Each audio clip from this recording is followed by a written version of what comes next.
ஹர ஹர சங்கர, ஜெய ஜெய சங்கர, பெரியவா திருப்பாதம் சரணம். நீங்க எவ்வளவு பெரிய கஷ்டத்துல இருந்தாலும் சரி, எவ்வளவு பெரிய பிரச்சனையில இருந்தாலும் சரி, தெரிஞ்சோ தெரியாமலோ இதை ஒரு முறை சொன்னா கூட நீங்க என்ன கேட்டாலும் பகவான் கொடுப்பார். உங்களுக்கு தோணலாம், நம்ம ஏதோ ஒரு மந்திரத்தையோ இல்லை ஒரு நாமத்தையோ அது எப்படி தெரிஞ்சோ தெரியாமலோ சொன்னா நம்ம கஷ்டம் உடனே தீர்ந்துருமா அப்படின்னு. மன்னிக்கவே முடியாத மகா பாவங்கள் செஞ்ச ஒருத்தன் மந்திரம் சொன்னதில்ல, வழிபாடு பண்ணதில்ல, கடவுள் இருக்காருன்னு நினைச்சதே இல்லை. அப்படிப்பட்டவனுக்கே பகவான் அவனோட பாவத்தை போக்கி மோட்சத்தை கொடுத்து அவன் கஷ்டத்தை தீர்த்திருக்கிறார். நீங்க எவ்வளவு பெரிய கஷ்டத்துல இருந்தீங்கனாலும், மன உளைச்சல்ல இருந்தீங்கனாலும், வேதனையில இருந்தாலும் இதை ஒரு முறை கேளுங்க. கேட்டாலே உங்களோட பிரச்சனை தீர்றதுக்கான வழி உங்களை தன்னால தேடி வரும். அப்படி ஒரு அருமையான விஷயத்தை பத்தி தான் இந்த பதிவுல பார்க்க போறோம். வாங்க பதிவுக்குள்ள போலாம். பொதுவா நம்மளோட ஆன்மீகம் என்ன சொல்லுது அப்படின்னா, ஒரு விஷயம் நல்ல நெறியுள்ள விஷயத்த நம்ம கடைபிடிக்கிறப்ப நம்ம எப்பேற்பட்ட பிரச்சனையில இருந்தாலும் அதை தீர்ந்துரும் அப்படின்னு சொல்றாங்க. உங்களுக்கு நம்பிக்கை இருக்குமான்னு எனக்கு தெரியல. இருந்தாலும் நான் எப்பவுமே எந்த விஷயத்தையும் ஒரு எளியோனுக்கு கூட புரியுற மாதிரி சொல்லணும் அப்படிங்கிறதா தான் ரொம்ப எளிமையா தான் சொல்லுவேன். முதல்ல இந்த கதையை நான் சொல்லவே எனக்கு விருப்பம் இல்லை. இந்த கதையவா போய் சொல்றது, இது ஒரு மாதிரி இருக்குதுன்னு நான் நினைச்சேன். ஆனா பகவானோட கருணை எப்படிப்பட்டது அப்படின்னு சொல்றதுக்கு இந்த கதையை விட இன்னொரு சிறந்த கதையை சொல்ல முடியாது. இது திருவிளையாடல் புராணத்துல வர ஒரு புராணம். சொல்லி முடிச்சதும் உங்களுக்கே புரியும். என்ன அப்படின்னா, குலோத்துங்க சோழன் காலத்துல நல்லாட்சி பண்ணிட்டு இருக்கிறோம். அப்படி நல்லாட்சி பண்ணிட்டு இருக்கக்கூடிய அந்த நாட்டுல ஒரு வேதம் நல்லா படிச்ச ஒரு கணவன், அவருக்கு ஒரு மனைவி இருக்கிறாங்க. அவர் ரொம்ப நல்ல மனுஷன். ஆனா அந்த அம்மா அப்படி கிடையாது. கொஞ்சம் தவறான எண்ணம் கொண்ட ஒரு பெண்மணி. அவங்களுக்கு ஒரு பையன் பிறகுறான். பிறந்ததுலேருந்தே அவனுமே அப்படிதான். காம சிந்தனை அதிகம் உடையவன். சின்ன வயசுலேருந்து என்ன நல்ல விஷயம் கற்றுக்கணுமோ அதை எதையுமே கற்றுக்கல. விலைமாது இருக்கிற வீடு தான் அவனுக்கு சொர்க்கம்னு சொல்லிட்டு வீட்டில் இருக்கிற எல்லா செல்வங்களையும் கொட்டி கொண்டு போய் கொடுத்து அங்கேயே இருக்கிற வேலையை பார்த்துட்டு இருக்கான். தந்தை எவ்வளவு நல்ல விஷயங்கள் எடுத்து சொல்லியும் கூட அவன் அதை காது கொடுத்து கேட்கவே இல்லை. அப்போ தந்தைக்கு தெரியுது, சரி நம்மளோட முன்வினை கர்மா தான் நம்மளை இப்படி தொடர்ந்து வந்திருக்கு, சரி வேற வழியே இல்லைன்ற மாதிரி வாழ்ந்துட்டு இருக்காங்க. ஆனா அவன் என்ன பண்ணானா, கொஞ்சம் கொஞ்சமா அவனோட செல்வம்லாம் குறையும் போது தன்னோட தாய், ஒரு சிலர் இவங்க தப்பானவங்கன்ற மாதிரி சிலர் கதையில சொல்றாங்க. ஒரு சிலர் அவன் தான் தப்பானது மாதிரி சொல்றாங்க. ஆனா பாடல்ல அவனோட தப்பு நிரூபிக்கப்பட்டிருக்கு. அந்த பாடல்ல சொல்லிட்டு பாடல்ல இருந்தாலும் கொஞ்சம் கேட்டுக்கோங்களேன். என்ன அப்படின்னா, காசு தீர்ந்ததுக்கு அப்புறம் இவங்க எல்லாம் நல்லா வாழ்ந்துட்டு இருந்த இடத்துல இருந்து ஒரு குடிசைக்கு இடம்பெயர்றாங்க. அங்க வந்ததும் தன்னோட அந்த காம இச்சையை தீர்த்துக்கிறதுக்காக தன்னோட தாயோடையே அவன் உறவு வச்சுக்கிறான். அது எவ்வளவோ தந்தை கண்டிச்சும் கூட அவன் கேட்காம ஒரு நாள் ஆத்திரத்துல என்ன பண்ணிடுறான் அப்படின்னா, ஒரு நல்ல மம்முட்டி எடுத்து தன்னோட பெற்றெடுத்த அன்னை கூட உறவு வச்சுக்காதன்னு சொல்லி தடுக்கிற தந்தையை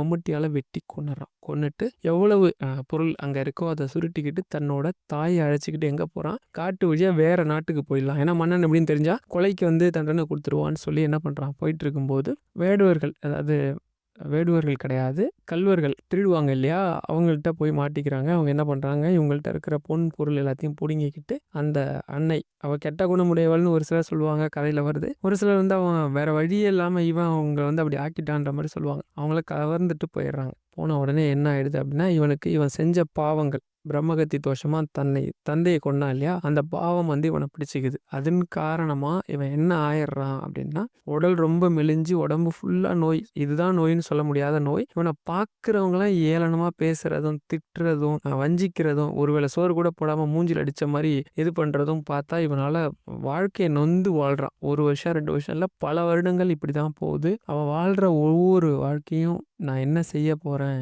எப்படி இதுலேருந்து மீள்வேன், நான் என்ன செய்வேன்னு சொல்லி தான் அவன் நொந்துக்கிட்டே வாழ்றான். நொந்துனா ஒரு நாயை விட கேவலமாக வாழ்றான். ஏன்னா அவன் அவ்வளோ கேவலமான விஷயங்கள், மகா பாவங்கத்தை செஞ்சிருக்கிறான் இல்லையா. அப்படி வாழ்ந்துட்டு இருக்கிறவன் பண்ண ஒரே நல்ல விஷயம், தெரிஞ்சோ தெரியாமலோ மதுரைக்கு வந்துடுறான். என்ன பண்ணுறான், மதுரையில் இருக்கக்கூடிய அன்னை மீனாட்சி கோவில் வாசல் கோபுரத்துக்கிட்ட நின்றுக்கிட்டு தன்னோட நிலைமையை நினச்சி அழுது புலம்புறான். நம்ம எப்படி போய் பிரச்சனைலாம் பண்ணி இவ்வளோ பாவங்கள்லாம் செஞ்சிட்டோமே. அப்போதான் ஒவ்வொருத்தரும் சொல்ல தான் இவனுக்கு அதெல்லாம் பாவங்கிறதே தெரியுது. அழுது புலம்பிட்டு நிற்கும் போது என்ன பண்ணுறாங்க அப்படின்னா, உள்ளே இருக்கிற அம்மையும் அப்பனும் என்ன பண்ணுறாங்கன்னா, வேடுவர்கள் வேடத்தில் வராங்க. அப்பனும் அம்மையும் நின்றுக்கிட்டு இருக்கும்போது அம்மைக்கிட்ட, உமையவள் கிட்ட அப்பா சொல்கிறார். என்ன சொல்கிறாருன்னா, இவன் என்னென்ன பாவம்லாம் பண்ணான் தெரியுமா அப்படின்னு சொல்லி எல்லா பாவத்தையும் சொல்கிறார். இதெல்லாம் பண்ணவன், இதுக்கு காரணம் 2 தான். ஒன்று காம சிந்தனை, இன்னொன்று கல் உண்றது. அந்த காலத்தில் கல் குடித்தோம்னா அந்த போதையில் எல்லா தப்பையும் பண்ணிடுவான். அதை விட மோசமானது காம சிந்தனை. அந்த சிந்தனை இருந்தால் உலகத்தில் இருக்கிற கொலை முதல் அத்தனை பாவத்துக்கும் வழிவகுக்கக்கூடியது தான். அது ஒரு விஷம் மாரி. ஒரு ஒரு நொடியில பரவி அத்தனை மகா பாவத்தையும் செஞ்சு வச்சுரும். அதையும் இவன் செஞ்சிருக்கிறான் அப்படின்னது சரி. அவன் அழுதுகிட்டு இருக்கவன்ட்ட 2 பேருமா போறாங்க. போய் "என்னப்பா யார் நீ? ஏன் இப்படி அழுவுற? என்ன பிரச்சனை உனக்குன்ற?" மாரி கேட்டோனே அவன் சொல்றான். அவன் செஞ்ச பாவத்த எல்லாத்தையும் சொல்லி இப்படிப்பட்ட பாவங்கள் எல்லாம் செஞ்சவனா அப்படின்னு. சரி உன்னை பார்த்தா எனக்கு ஏதாவது ஒத்தாசை பண்ணணும் உனக்கு அப்படின்னு தோணுது. அதனால உன்னோட பாவங்கள் போகக்கூடிய வழியை நான் சொல்றேன். ஏன்னா பகவானோட பார்வை பட்டதுமே அவனோட பாவங்கள்ல ஒரு குறிப்பிட்ட பகுதி போயிடுது. அதனால அவனுக்கு பகவான் என்ன சொல்றாரு அப்படின்னா, நீ தினமும் உன் கையாலேயே பிச்சை எடுத்து ஒரு வேளை உணவு மட்டும் சாப்பிடு. அதுக்கப்புறம் சிவனடியார்களுக்கு தொண்டு பண்ணு. எந்த பிரதிபலனும் இல்லாம தொண்டு பண்ணு. தினமும் சூரிய உதயத்துக்கு முன்னாடி எழுந்துக்க. அதுக்கப்புறம் உன் கையாலேயே ஒரு கைப்பிடி அருகம்புல்லாவது பசுமாட்டுக்கு தினமும் கொடுக்கறத வழக்கமா வச்சுக்கோ. அப்புறம் பொற்றாமரை குளத்துல நம்ம இதுல இருக்கு இல்லையா, மீனாட்சி அம்மன் கோவில், அந்த குளத்துல குளிச்சுட்டு 108 தடவை பிரதட்சணம் பண்ணு அப்படின்னு சொல்லிடுறாங்க. இதை அவன் பண்றான். 3 மாசத்துல அவனோட பாவங்கள் எல்லாம் மன்னிக்கப்பட்டு சொர்க்கத்தை அடைகிறான். இப்படி இந்த உபாயத்தை பகவான் சொன்னதும் அம்மை கேட்குறாங்க. என்ன கேட்குறாங்கன்னா, இவன் மகா பாவத்தை பண்ண ஒரு கொடியவன். இவன் பாவத்துக்கு உய்வு அப்படின்னு சொன்னா இதுவே கிடையாது. மோட்சம்ங்கிறதே கிடையாது இல்லையா? இதுலேருந்து வெளியில வரதுக்கான வழியே இல்லாதப்ப இவனுக்கு ஏன் நீங்க கருணை காட்டினீங்கன்னு தான் இப்ப அம்மை கிட்ட அப்பன் சொல்றாரு. என்ன சொல்றாருன்னா, ரொம்ப அழகா சொல்லுவார். எப்படி கருணை கொண்டவர் அவர் அப்படின்னா, இவனுக்கு தாய் கிடையாது, தந்தை கிடையாது, நல் விஷயங்களை கத்துக்க வேண்டிய வயசுல கத்துக்கல. அப்படி இருந்தும் கூட இவன் மகா பாவங்கள்லாம் செஞ்சுட்டான். தாய் தந்தையற்று திக்கற்று நிற்கிறான். நல்ல விஷயங்களை சொன்னா சொல்றதுக்கும் ஆள் இல்லை, சொன்னப்ப இவன் கேட்கவும் இல்லை. இப்படி மகா பாவங்கள் செஞ்சு இன்னைக்கு கண்ணீர் விட்டு அழுறான். திக்கெட்டு நிக்கிற இவனை தெய்வம் ஆகிய நான் தானே காப்பாற்றணும். நானே கைவிட்டா வேறு யார் இவனை காப்பாற்றுவா? அதுக்காக தான் அவன் மேல் கருணை கொண்டேன்னு சொன்னார். அப்படி ஒன்று சொல்லிட்டு பின்னாடி ஒன்று சொல்லுவார். என்ன சொல்லுவார் அப்படின்னா, இந்த உலகத்தில் எத்தனையோ நல்லவர்கள் இருக்கும்போது நீங்கள் ஏன் இவனுக்கு மட்டும் செஞ்சீங்கன்னு அம்மா இன்னொரு கேள்வி கேட்பாங்க. அதுக்கு அழகாக சொல்லுவார். என்ன அப்படின்னா, இந்த உலகத்தில் நல்லவர்கள்லாம் நல்லா வாழணும் அப்படின்னா கெட்டவங்கள்லாம் திருந்தணும். அந்த கெட்டவங்கள்லாம் திருந்தணும்னா அவங்கள நல்வழிப்படுத்தணும். அவங்களுக்கும் கருணை காட்டினா தான் அவங்க நல்வழிப்படுவாங்க. அப்படி இவனை நல்வழிப்படுத்த தான் கருணையும் காட்டியிருக்கிற மாதிரி சொல்லுவார். நல்லா நினச்சி பாருங்க. பெத்த அம்மா கூட உறவு வச்சிருக்கிறான். பெத்த அப்பாவை கொன்றிருக்கான். விலைமாது வீடுனே கடந்திருக்கான். மந்திரம் சொன்னது கிடையாது. தெய்வம்னு ஒன்று இருக்குன்னு நினச்சி பார்த்தது கூட கிடையாது. இப்படி மகா பாவம் அப்படின்னு சொல்லி மன்னிக்க முடியாத பாவத்தை பண்ண அவனுக்கே பகவான் ஒரு நொடி அவனுக்காக கருணை காட்டி அவனை மோட்சம் பக்கம் அழைச்சிட்டு போகும்போது நம்ம அவ்வளோ பெரிய பாவம்லாம் ஒன்றும் பண்ணியிருக்க போகிறது கிடையாது. ஏதோ நம்ம தெரிஞ்சோ தெரியாமலோ நம்ம முன் ஜென்மத்தில் ஏதோ ஒரு பாவத்தை பண்ணிட்டு வந்திருப்போம். அது போலனா இந்த ஜென்மத்திலையோ இல்லை இந்த ஜென்மத்தில் பண்ணத்துக்கோ இருக்கும்போது அவனை நினச்சி, எங்கள் அப்பனை நினச்சி மனமுருகி, நான் எப்போவுமே சொல்கிறது தான், மனமுருகி எத்தனையோ மந்திரங்கள் இருக்குது, வழிபாடு இருக்குது, ஸ்லோகம் இருக்குது. அதில் எல்லாத்தையும் நம்மளால் சொல்ல முடியாது இல்லையா? இது கூட திருவிளையாடல் புராணத்தில் வர 26வது படலம் மாபாவம் தீர்த்த படலம்னு சொல்லுவாங்க. நிறைய பேர் இந்த கதையை சொல்லவே மாட்டாங்க. ஏன்னா இது ஒரு மோசமான சம்பவத்தை சொல்லுது. இது சமுதாயத்தில் ஒரு மோசமான விஷயத்த சொன்ன மாதிரி ஆயிடுமேன்னு சொல்லி யோசிப்பாங்க. நான் கூட அப்படி தான் யோசித்தேன். இருந்தாலும் இப்படிப்பட்ட பாவத்தை செஞ்சவனுக்கே பகவான் கருணை காட்டியிருக்காரு. அவரோட கருணையை சொல்கிறதுக்கு இதை விட பெரிய கதை எங்கே போய் எடுக்கிறது? அதனால தான் இந்த இடத்துல சொல்லியிருக்கேன். அதனால தான் நான் நிறைய பேர்கிட்ட சொல்லுவேன், நீங்கள் எவ்வளோ பெரிய கஷ்டத்தில் இருந்தாலும், வருத்தத்தில் இருந்தாலும், மன வேதனையில் இருந்தாலும் நீங்கள் என்ன பண்ணுங்க அப்படின்னா, பகவானை நினைங்க. அந்த நொடி நீங்கள் அவர்கிட்ட போய் பிரார்த்தனை பண்ணுங்க. அது நீங்கள் எவ்வளோ பெரிய கஷ்டத்தில் இருந்தாலும் அதை போக்குற சக்தி அவருக்கு இருக்குது அப்படின்னு சொல்லிட்டு ஒரு பாடல் கூட சொல்லுவேன். ரொம்ப ரொம்ப சக்தி வாய்ந்த பாடல். நீங்கள் எந்த கஷ்டத்துக்கு நீங்கள் இந்த பாடலை சொன்னாலும் அதற்கு 100% அதை தீர்க்கக்கூடிய சக்தி இருக்குது. பகவானோட கருணையை வாங்கி கொடுக்கக்கூடிய சக்தி இருக்குது. அது என்ன பாடல் அப்படின்னா, நீங்கள் எல்லாரும் ஏற்கனவே இந்த பாட்டை தெரிஞ்சு வச்சுட்டு இருப்பீங்க. இருந்தாலும் திரும்ப சொல்கிறேன். மாசில் வீணையும் மாலை மதியமும் வீசு தென்றலும் வீங்கில வேனிலும் மூசு வண்டரை பொய்கையும் போன்றதே ஈசன் எந்தை இணையடி நிழலே. இதுக்கு என்ன அர்த்தம் அப்படின்னா, ஒரு மாசில்லாத வீணையோட நாதம் எந்த அளவுக்கு இனிமையானதோ, அதே போல மாலை மதியம் அந்த வீசும் தென்றல் எந்த அளவுக்கு இனிமையானதோ, ஒரு பொய்கை எந்த அளவுக்கு இனிமையானதோ, அதெல்லாம் விட இனிமையானது எது அப்படின்னா, ஈசனோட நிழலடின்னு சொல்லக்கூடிய அவரோட திருப்பாதத்தை நம்ம பிடிச்சிக்கிறது தான். அவரோட நிழல்ல இருக்கிறது தான் எனக்கு அவ்வளோ இனிமையானதுன்னு சொல்றாரு. இந்த பாட்டை சொல்லி பிரார்த்தனை பண்ணீங்கன்னா, அந்த பாவிக்கே கருணை காட்டின அந்த பகவான் நமக்கு காட்ட மாட்டாரா? இதை சொல்லி நம்மளோட சப்ஸ்கிரைபர் நிறைய பேருக்கு நிறைய விஷயங்கள் நடந்திருக்கு. நானே சில வீடியோக்களில் சொல்லியிருக்கிறேன். அந்த அளவுக்கு சக்தி சரி இது கொஞ்சம் பெருசாக இருக்குது சார், நான் ஏதோ ஒரு கஷ்டத்துக்கு இருக்கிறேன், டக்குன்னு இது எனக்கு சொல்ல தெரில, எங்கே போய் எடுக்கிறதுன்னு தெரில, புக்கு என்கிட்ட இல்லை, அப்போ என்ன பண்ணலாம்? இன்னைக்கு எல்லாருமே திருவாதிரை தரிசனம் பார்த்துட்டு இருக்கோம். என்ன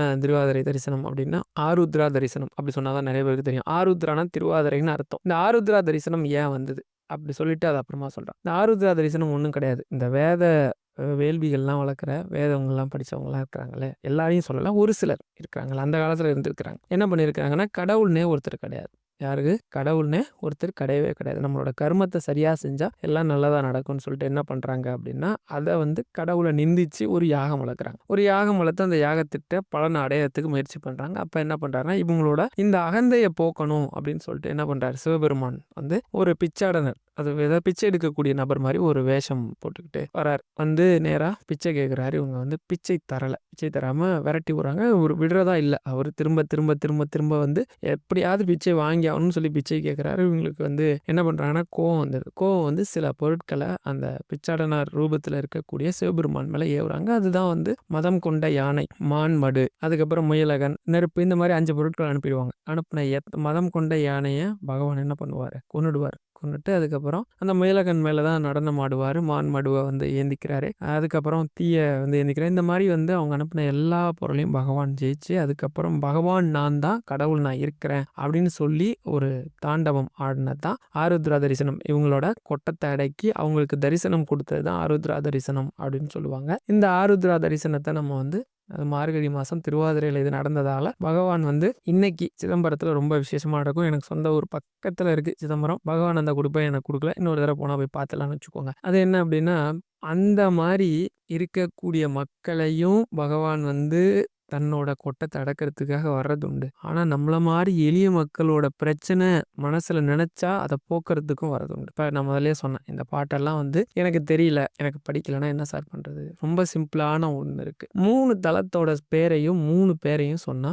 வந்து முக்தியவே குடுக்கக்கூடிய 3 பேர் இருக்கு. ஒண்ணு சிதம்பரத்த வந்து தரிசனம் பண்ணா முக்தின்னுவாங்க. திருவண்ணாமலை நெனச்சா முக்தின்னுவாங்க. இந்த மாரி வந்து 3 வார்த்தைகள் இருக்கு. சிவபெருமானுக்கு உகந்த 3 வார்த்தைகள். என்னென்ன வார்த்தைகள் அப்டின்னா, திருச்சிற்றம்பலம், செம்பொன்னம்பலம், திருவம்பலம். இந்த 3 வார்த்தை. திரும்பவும் சொல்றேன் பாருங்க. திருச்சிற்றம்பலம், செம்பொன்னம்பலம், திருவம்பலம். இந்த 3 வார்த்தையவே நம்ம சொல்லிக்கிட்டு இருந்தாலே வந்து நமக்கு சிவபெருமான் கருணை கொடுப்பார், கருணை காட்டுவார். ஏன் இந்த 3 வார்த்தைக்கு அப்படி என்ன சிறப்பு இருக்குது அப்படின்னா, 21,600 முறை நம்ம வந்து நமசிவாய மந்திரம், பஞ்சாட்சர மந்திரத்தை சொன்னா என்ன பலன் கிடைக்குமோ அந்த பலனை இந்த 3 வார்த்தையும் ஒரு தடவை சொன்னா கிடைக்கும். இதையே நம்ம வந்து 216 முறை சொல்லும்போது இன்னும் அதிகமான பலன் கிடைக்கும். 108 முறை சொன்னா அதை விட கூடுதலான பலன் கிடைக்கும் அப்படின்னு சொல்லுவாங்க. இந்த மாதிரி நம்ம சொல்றோம், பகவான் நமக்காக வந்து கருணை காட்டுவாரா அப்படின்னா, சேந்தனாரோட கதையை தான் சொல்லணும். ஏன்னா இன்னைக்கு வந்து திருவாதிரை களி அது ரொம்ப விசேஷமானது. அது என்ன களி? திருவாதிரை களி அப்படின்னா அதையும் தெரிஞ்சுக்கங்க. பூம்புகார் ஆட்சி பண்ணிட்டு இருக்கிற மன்னன் அவங்க வந்து பட்டினத்தாரோட கணக்கு பிள்ளையா சேந்தனார்னு ஒருத்தர் இருக்கார். பட்டினத்தார் தெரியும் தானே? பட்டினத்தாரோ கணக்கு பிள்ளையா இருக்கார். பட்டினத்தார் துறவு போன்ட்டாரு. என்ன பண்றாருன்னா தன்னோட சொத்துக்கள் எல்லாம் இதில் கொடுத்துறாரு, இலவசமா கொடுத்துறாரு. சூறையாடுறான்னு சொல்லுவாங்க. அது இலவசமா இது பண்ணி கொடுத்துறாரு. அதை பிடிக்காத சோழ மன்னன் என்ன பண்றாருன்னா சேந்தனாரை சரி வச்சிருவாரு. ஏன்னா சேந்தனார் வந்து இந்த மாதிரி ஒரு விஷயம் நடக்கிறத அரசுக்கு தெரியப்படுத்த மாட்டார். தெரியப்படுத்திருக்கணும். கணக்கு பிள்ளையா இருக்கிறவங்களுக்கு தான் அந்த வேலை. இப்போ நம்ம ஆடிட்டர் மாதிரி வச்சுக்கோங்களேன். அவங்க தெரியப்படுத்தாத இருந்ததுனால பட்டினத்தாரை எதுவும் பண்ண முடியாது. ஏன்னா ஒரு துறவு கொண்டார், முழுக்க முழுக்க அவர் பக்கம் எந்த இதுவும் பண்ண முடியாதுன்னு தெரியும். இவரை தூக்கி உள்ள வச்சதும் பட்டினத்தார் வந்து சேந்தனாரை விடுதலை பண்ண சொல்லி சிவபெருமான்கிட்ட பிரார்த்திக்கிறார். உடனே அவருக்கு கதவுகள், சிறை கதவுகள் திறந்து அவர் விடுதலை ஆயிடுவார். விடுதலை ஆனவர் அங்கிருந்து எங்க வந்துடுறாருன்னா சிதம்பரம் வந்துடுறார். சிதம்பரம் வந்து தன்னோட எல்லா சொத்தையும் இழந்து கணவன், மனைவி, குழந்தைகளோட மட்டும்தான் வந்திருக்கிறார். சிதம்பரம் வந்து அவர் என்ன பண்றாருன்னா விறகு வெட்டி பிழைக்கிறதுன்னு முடிவு பண்றார். இவர் வாழ்ந்த காலத்துல நல்ல செல்வ செழிப்பா வாழ்ந்த காலத்துல இவரோட வேலை என்ன அப்படின்னா, தன்னோட சம்பளம் போக கஜானாவில் இருக்கிற ஒரு குறிப்பிட்ட பணத்தை எடுத்து சிவனடியார்களுக்கெல்லாம் தொண்டு பண்ணிட்டே இருப்பார். தினமும் அமுது படைக்கிறது. அமுது படைக்கிறதுனா சாப்பாடு போட்டுட்டு தான் இவர் சாப்பிடுவார். அது இல்லாம இவர் சாப்பிட மாட்டார். இப்ப விறகு வெட்டினாலும் அந்த இதை விடக்கூடாதுன்னு என்ன பண்றாரு, விறகு வெட்டி அதுல வர கூலியில அரிசி, தேவையான பொருட்கள்லாம் வாங்கிட்டு வந்து யாரா ஒரு சிவனடியாருக்காவது சாப்பாடு போட்டுட்டு தான் இவர் என்ன செய்வார், சாப்பிட்றது உண்டு. ஒரு நாள் சரியான மழை,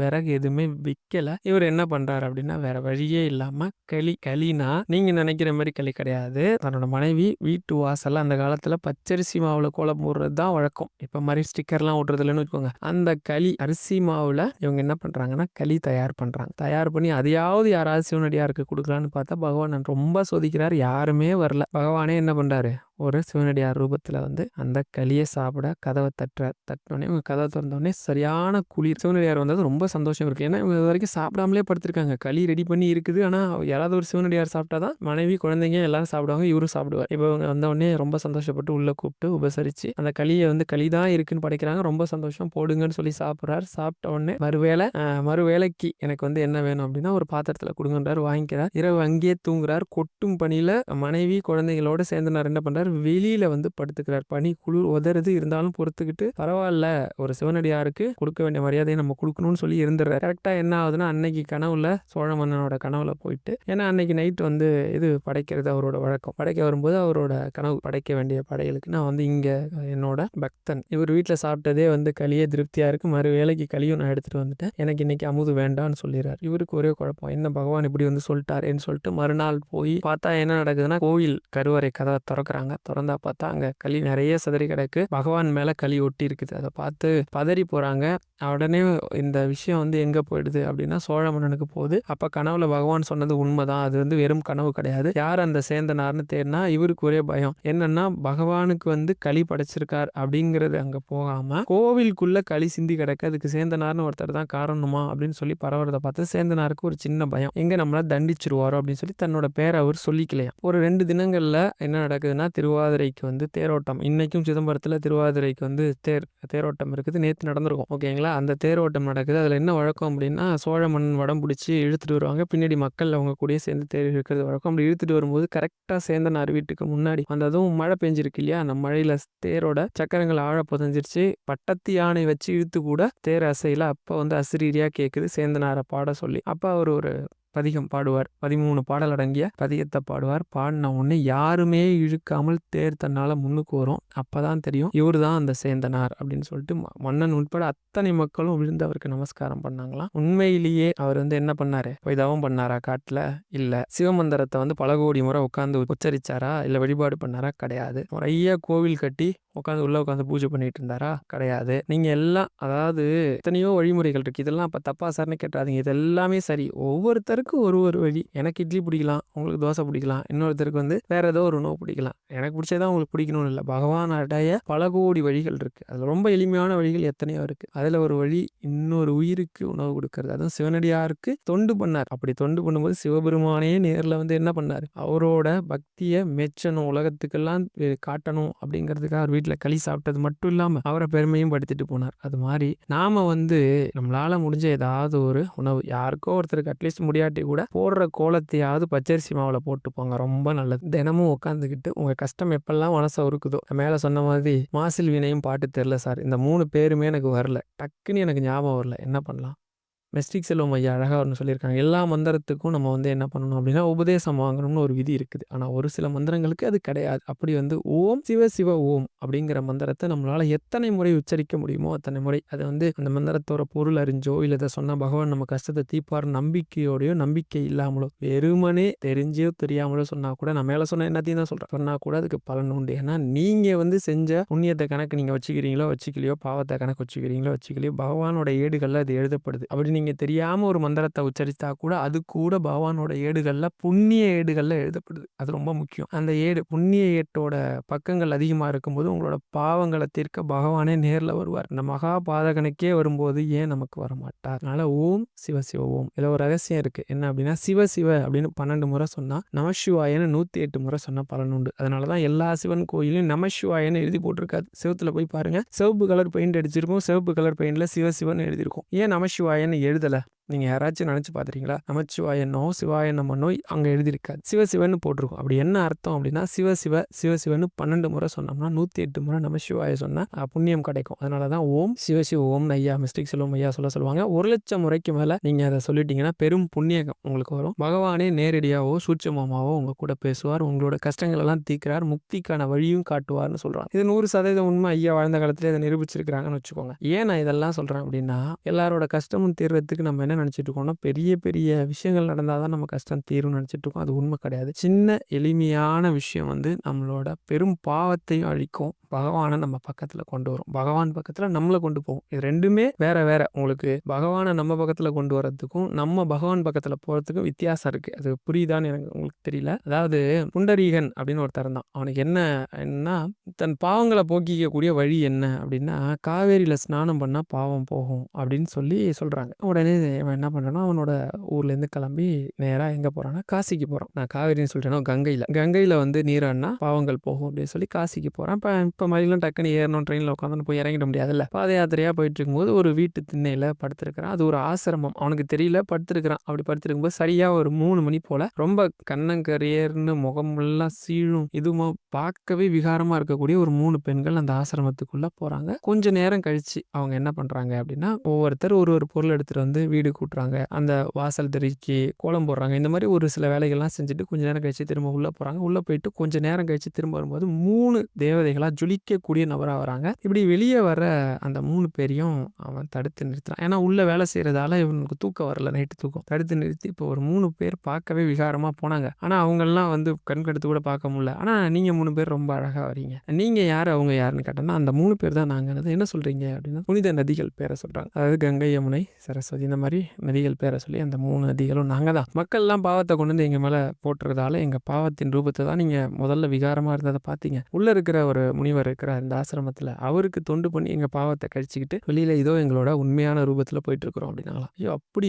உங்களோட பாவத்தையே தீர்க்கக்கூடிய ஒருத்தர் இங்கே இருக்கிறாருன்னா நான் எதுக்கு உங்ககிட்ட வந்து ஸ்நானம் பண்ணணும்? உள்ளே போய் அவர்கிட்ட, ஐயா நீங்கள் அப்படி பாவத்தை போக்கக்கூடிய பெரிய ஆள்னு சொல்கிறாங்க, நீங்கள் அப்படி என்ன விஷயம் பண்ணுறீங்கன்னா, நான் ஒன்றும் பண்ணுறதில்ல தம்பி, எங்கள் அப்பா அம்மா ரொம்ப வயசானவங்க, அவங்களுக்கு தேவையான பணிவிடைகள்லாம் பண்ணிட்டு இருக்கிறேன். அதை தவிர நான் வந்து பெரிய மந்திர ஜபமோ வழிபாடோ பண்ணதில்லை. நேரம் இருந்தால் பகவானோட நாமத்தையோ கீர்த்தனையோ சொல்கிறது உண்டு, பூஜை பண்ணுறது உண்டு. அது தவிர எங்கள் அப்பா அம்மாவை ரொம்ப அனுசரணையாக பார்த்துக்கிறேன்னு தான் அவருக்கு ரொம்ப ஆச்சரியமாக போச்சு. இது தெரியாமல் எங்கள் அப்பா அம்மாவை விட்டுட்டு நான் வந்து கங்கையில் நீராட வந்துட்டேனே ஐயோ அப்படின்னு சொல்லிட்டு என்ன பண்ணுறான், திரும்ப ஊருக்கு போகிறான். அவங்க அப்பா அம்மாவை அவ்வளோ கண்ணும் கருத்துமாக பார்த்துக்கிறேன். கண்ணும் கருத்துமாக பார்த்துக்கிட்டதும் வெளியிலேருந்து ஒரு குரல் கேட்குது. என்ன குரல்னா, இந்த மாதிரி நான் விஷ்ணு பகவான் வந்திருக்கிறேன். யார்? விஷ்ணு பகவான் நான் வந்திருக்கிறேன் உன்னை பார்க்கறதுக்கு. எதுக்காக வந்திருக்கீங்க அப்படின்னா, இது மாதிரி நீ உங்கள் அப்பா அம்மாவுக்கு செய்கிற பணிவிடையை மெச்சி உனக்கு தரிசனம் கொடுக்கறதுக்காக. யார்? பகவான் வந்திருக்கிறார். நல்லா கேட்டுக்குங்க, விஷ்ணு பகவான் வந்திருக்கிறார் விண்ணுலகத்திலேருந்து. இவனை தரிசனம் பண்ண வீட்டு வாசல் நின்றுருக்கார். கதவு சாத்திருக்குது, லைட்டாக ஒரு குளிச்சாவில் கதவு சாத்திருக்குது. கதவை திறந்தால் தான் உள்ளே வர முடியும்னு வச்சுக்கோங்க. இல்லை நான் வந்து எங்கள் அப்பாவுக்கும் அம்மாவுக்கும் கால் கையை அமுக்கிட்டு இருக்கேன், இப்போ வெளியே வர முடியாது, கொஞ்சம் நேரம் வெயிட் பண்ணுங்க நான் வரேன் அப்படின்றான். சரி, நான் ஒரு வெயிட் பண்ணி பார்க்குறாரு, கால் வலி தாங்க முடியலப்பா, சீக்கிரம் வாப்பா உனக்கு தரிசனம் கொடுத்துட்டு போகணும் அப்படின்றது. அப்படியா அப்படின்னு சொல்லிட்டு அவன் என்ன பண்ணான், தான் வீட்டில் இருந்தால் ஒரு மரக்கட்டையோ ஒரு செங்கல்லையோ எடுத்து வெளியில் வீசுவான். இது மேலே நில்லுங்க, அதாவது ஒரு கால் வலிக்குதுன்னு சொல்ல மாட்டார், வெயில் சுடுதுன்னு சொல்லுவார். இது மேலே நில்லுங்க, வெயில் சுடாது அப்படின்னதும் ஏறி அதில் நிற்பார். அப்படி நின்று அந்த இவரது விக்கிரகம் தான் பெருமாளோட ஒரு அவதாரம் தான் பாண்டுரங்கன். விட்டல பாண்டுரங்கன் அவதாரம்னு சொல்லுவாங்க. ஏன் நான் இந்த இடத்துல இதை சொல்கிறேன் அப்படின்னா, பகவான் நம்மளை தேடி வரணும்னா நம்ம 1000 நற்செயல்கள் பண்ணியிருக்கணும். ஆனால் அவர் என்ன பண்ணுறாரு, தன்னோட தாய் தந்தைக்கு பணிவிடை பண்ணும்போது பகவானே நமக்காக வந்து காத்துட்ருக்கிறார். நாம் பகவான் பக்கத்தில் போகிறது எப்படின்னா, நாம் வந்து நம்மளோட சுற்றத்தாருக்கு மற்றவங்களுக்கு வந்து நல்லவனாக இருந்து நல்ல நெறிகளை கடைபிடிக்கும் போது பகவான் பக்கத்தில் நம்ம நெருங்கி போய்கிட்டு இருக்கிறோம். ஊரே மெச்சக்கூடிய எத்தனையோ நல் விஷயங்கள் செஞ்சால் கூட பெத்த அப்பா அம்மாவுக்கு செய்கிற அந்த கைங்கரியம் மாதிரி வராது அப்படின்னு சொல்லுவாங்க. அதை செய்யும்போது பகவான் நம்ம பக்கத்தில் வராரு, நற்காரியங்கள் செய்யும்போது நம்ம பகவான் பக்கத்தில் நெருங்கி போகிறோம் அப்படின்னு சொல்கிறாங்க. அப்போ முதன்மையானது நம்மளோட தர்மம் என்ன சொல்லுதுன்னா, சில விஷயங்களை நம்ம செய்யும்போது பெரிய தவமோ யோகமோ நம்ம பண்ண வேண்டாம்னு சொல்லுது. ஒன்று, பெத்த தாய் தந்தையை கைவிடாமல் வச்சுக்கிறது, கட்டிய மனைவியை கண் கலங்காமல் பார்த்துக்கிறது, பெத்த பிள்ளைங்களை நல் ஒழுக்கத்தோடு வளர்க்குறது. ஒரு குடியானவன் இந்த 3 விஷயத்தையும் சரியாக செய்கிறான் அப்படின்னா இவன் தவமோ இல்லை யோகமோ இல்லை கடுமையான முறைகள் கடவுளை அடையிறதுக்கு இருக்குல்ல, அதெல்லாம் செய்ய வேண்டாம். அதெல்லாம் செய்யாமல் கடவுளையும் நமக்காக வந்து காத்துட்டு இருக்காருன்னு சொல்லுவாங்க. உங்களால் இதை 3ஐயும் செஞ்சுட்டு நான் மேலே சொன்ன விஷயங்கள், யாரோ ஒரு உயிருக்கு அன்னதானம் போடுங்க. நீங்கள் வந்து மலையளவு கஷ்டத்தில் இருந்தாலும் பகவான் அதை கடுகளவாக மாற்றி உங்களுக்கு கருணை காட்டுவார், காட்சி கொடுப்பார், மோட்சம் கொடுப்பார். ஹரஹர சங்கர, ஜெய ஜெயசங்கர.